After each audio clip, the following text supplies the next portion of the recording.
This video is brought to you by Half and Half, because that almond milk shit doesn't belong in my coffee. Had to go out this morning and get some real half and half because I was just left with that stuff my wife buys, and I love her dearly, but how anyone puts that into their coffee is beyond me. Anyway, this is that 76 Marshall Super Lead, which is now, again, almost a 76 Super Lead. You'll notice, if you're an eagle-eyed viewer of all things Marshall, that there is no bright cap across the high treble volume. And there'll be a separate video in which I show the effects that different bright caps have. In fact, I'm going to do a deep dive. We're going to show pretty much all the differences between 67, 68, 69, 72, 76 leads and super leads, in terms of shared cathode, split cathode, the variations in the split cathode, the variations in bright caps across the mixing resistors, variations in bright caps across the high treble, what's actually going on which makes the normal channel so dark. All these things. There's a great video that Pete Thorne did. I'll reference in that video as well. He's a hell of a player. I don't play as well, but he asked some questions like, I don't know why it does this, but it does this. I know why it does this, and I'll try to communicate all that to you. But anyway, we've got this 76, and it's all wired up. It's got its new tubes. It's got 4 Mullard reissue EL34s.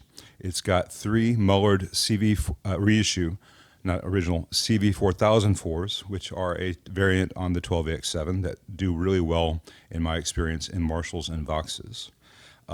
It is biased at a very conservative 50% idle dissipation right now. I will play around with that.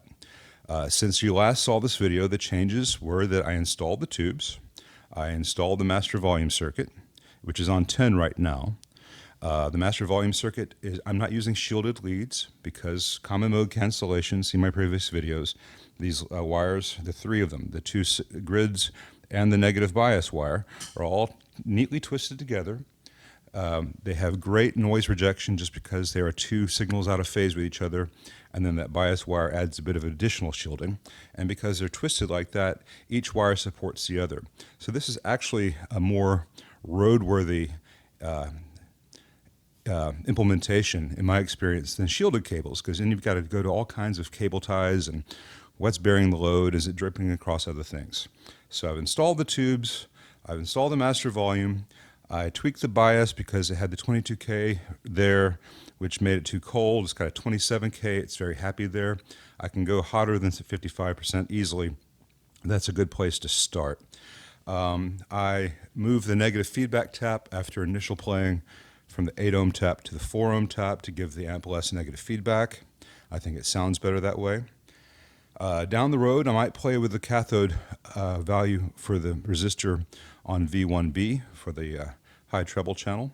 We're going to play around with treble caps later, and I might change the 0.1 microfarad 100 nanofarad cap in the present circuit to the 0.68, which is found in the, I think, in the 78, 79s. I will show that to the owner. It gives more of a MIDI thing when you turn the presence up as opposed to more of a treble thing. And we'll go down that road later. We'll jump off that bridge when we come to it. But anyway, right now the amp is powered on, and the 2 channel volumes are off, and the master's on 10, and this is the noise floor.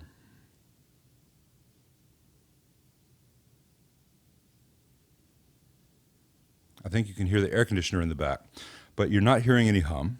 You're not hearing any buzz. Once again, has a much improved ground scheme. The link to the other ground scheme video on this amp is in the description below.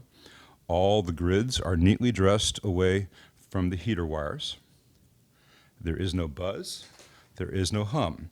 As you turn the amp up, there's white noise.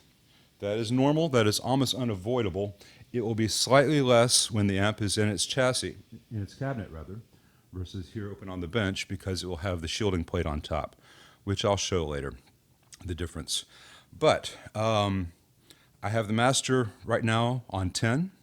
It is effectively out of the circuit. It is the same thing as having 2 220K grid leaks or bias leaks in the phase inverter. And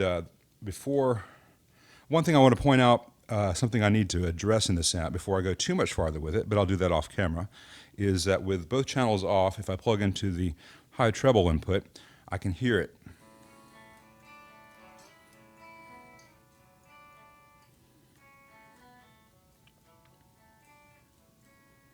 And that can be a lead dress thing. It can also be the tube that I have in V1. I'll play around with that. I want to get that bleed out before I do anything else, because any bit of bleed can keep an amp from being its best. If I go into the normal channel,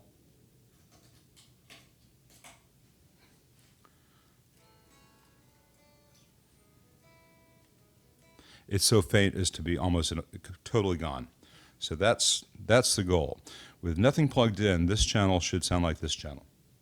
Either way, all that hum and buzz that we are used to from Marshalls on 10, even with the volumes off, that's gone. That's all the ground scheme, that's new tubes, that's a lot of TLC that I performed on this amp.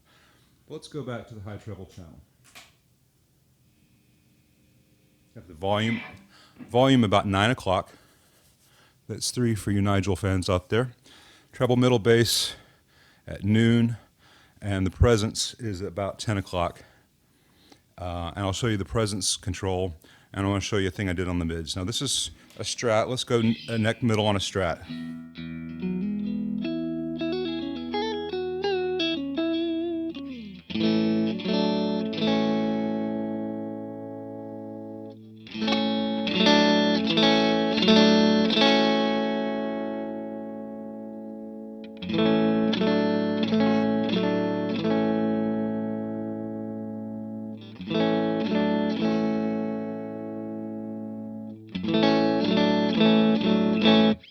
That's a nice range of controls for a presence circuit. I'm happy with it is how it is here. Some guys like the increased upper mids that you get with a 0.68. We'll go down that road later, because I want this to be the owner's perfect Marshall. I don't care about it being a 76 circuit or a 68 circuit or a 71 circuit, any of that stuff. I want him to plug into it every time and say, this is the amp. And since so much has been changed already, we can play a little bit fast and loose with what would have been the 76. Because if he loves the thing, if I turn it into a 68 and he loves it, and that's fine. Either way, compared to how this thing came in, this is just a work of art. Now, one thing I did change on this that I like to do on Marshall leads and super leads, whenever enough work has been done that I can justify it, I would not replace an original pot, but the mids pot on these things in stock form is a 25K. And I use a 50K. I do a little tweak, so the bass response is still the same. But I like the additional mids. So if I have the mids at about 3 o'clock, that's really noon on most Marshalls.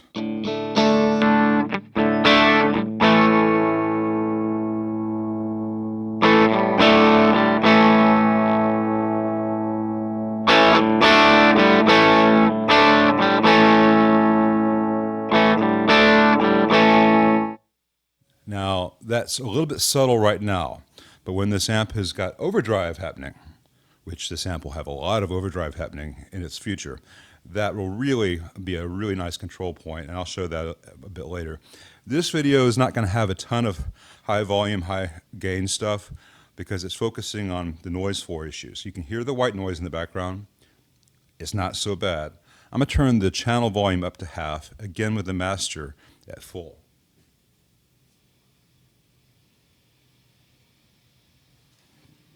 This is a bridge humbucker and a Strat. This is a Sir Thornbucker.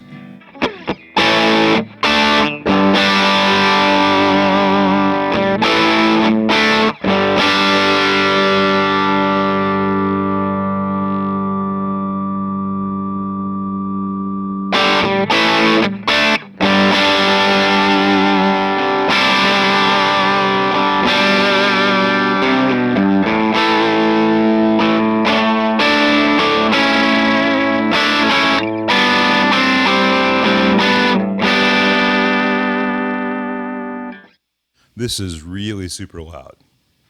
Now I'm going to go a little higher on the gain, and I'm watching my recording meter. I'm going to turn the master down if I need to avoid mic clipping, because changing the mic pre-level makes the whole video inconsistent. All right, I've got this volume up about 3 o'clock now.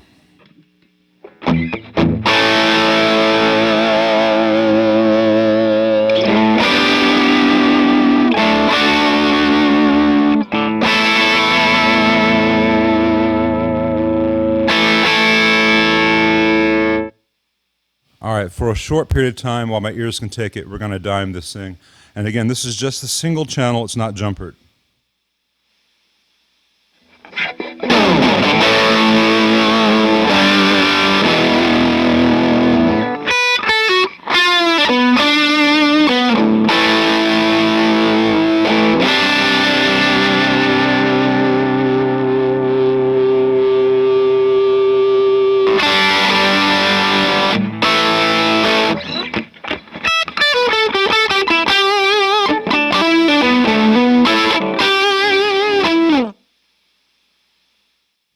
I'm going to turn the master down to 1 o'clock.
Not the best playing I've done, but now I'm going to turn the gain up again.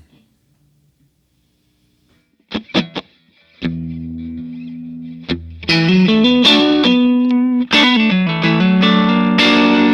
I'll roll the volume back a little bit.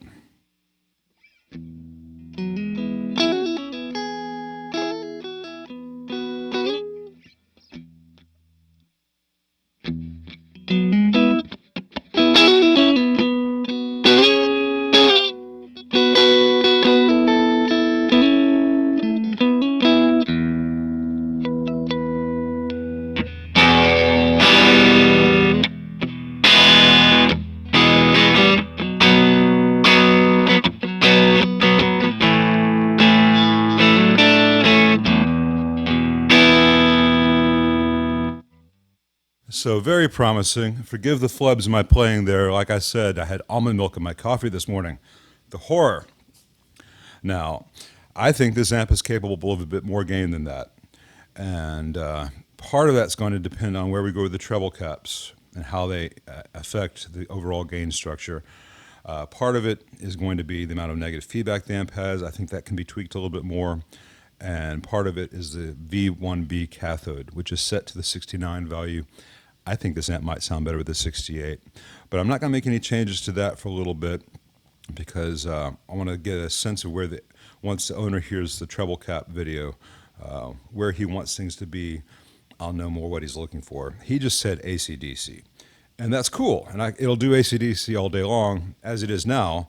But there are a lot of different amps which are all AC/DC appropriate. I want to get just the right one. Real quick, let me show you the normal channel.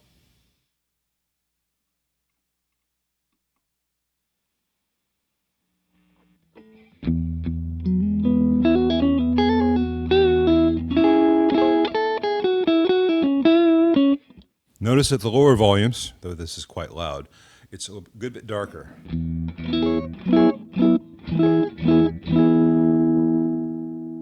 If you're trying to get this to get a sound at real low volumes, it's almost uselessly dark. But if I turn it up,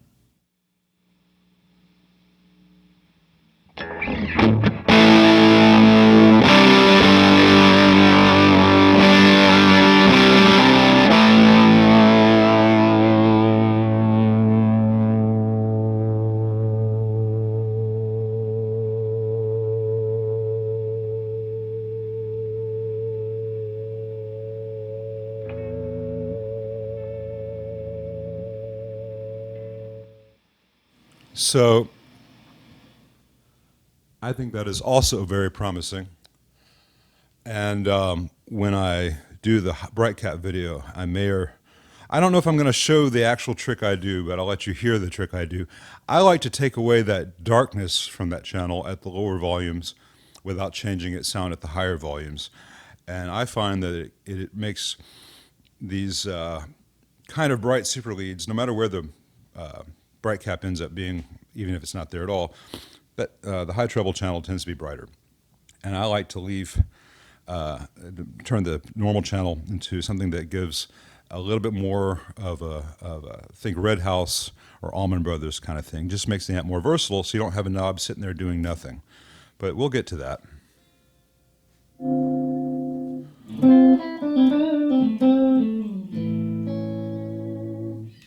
And the video on bright caps and all cathodes and mixing resistors will also address how you jumper these and what's actually happening when the channels are jumpered. Some guys hate it, some guys love it. I just want people to know what it is that they love or hate, or maybe they haven't thought about it in such a way that they realize, hey, while I hated the way that other guy jumpered his amp, what he was doing with it, that would allow me to do this other thing that I've always wanted to do. And that's often the case. I'm not trying to tell you how to play. I'm not trying to tell you what amps to use, how to set your amps. I would like to let you know what's happening behind the scenes, so to speak, within the amp, so that you can make more informed, creative decisions. The way I explain it is, if you have a box of 16 crayons, you might be happy all your life. You just have your box of 16 crayons. But then your grandmother gives you that big box of 120-something crayons with a little sharpener on the side, and then bam, you can do things you never even imagined before. You have all the possibilities. I want to give you more crayons in your box. And I don't care if you only ever use 4 colors. I want you to know about the other ones that are out there, because one day you may say, wow, there really is a need for that really strange yellow.